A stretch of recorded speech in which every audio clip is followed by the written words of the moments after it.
Tak asing bagi kita seringkali mendengar tentang ketimpangan sosial. Sebagai contoh, menurut data dari Badan Pusat Statistik pada bulan Maret 2023, tingkat kemiskinan nasional di Indonesia mencapai 9,36% dan dikategorikan ke dalam tingkat kemiskinan sedang. Angka ini memang tidak terlalu besar jika dibandingkan dengan negara yang dikategorikan kemiskinan tingkat ekstrim. Tetapi, hal ini tetap menunjukkan adanya kelompok masyarakat yang cukup besar hidup di bawah garis kemiskinan. Jadi, mengapa ketimpangan sosial ini bisa terjadi? Mari kita bahas satu persatu.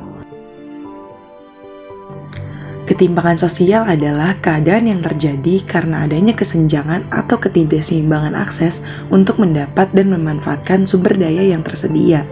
Sumber daya ini mencangkup kebutuhan primer seperti pendidikan, kesehatan, dan juga tempat tinggal, peluang usaha dan juga kerja, serta kebutuhan sekunder seperti sarana untuk menggunakan usaha dan juga karir.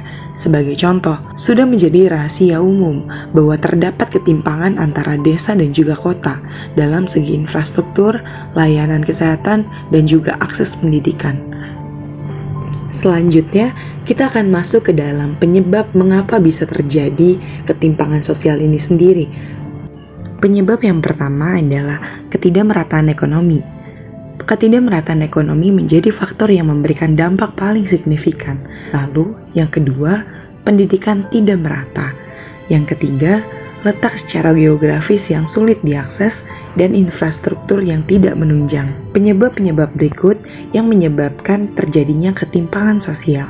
Hal ini dapat menimbulkan dampak bagi ekonomi, sosial, dan juga politik.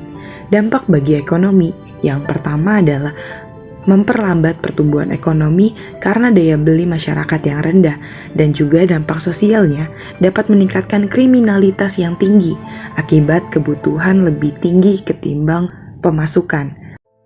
Dampak politik yaitu ketidakpuasan masyarakat dengan menyebabkan adanya protes dan unjuk rasa yang akan mengakibatkan terjadinya konflik sosial.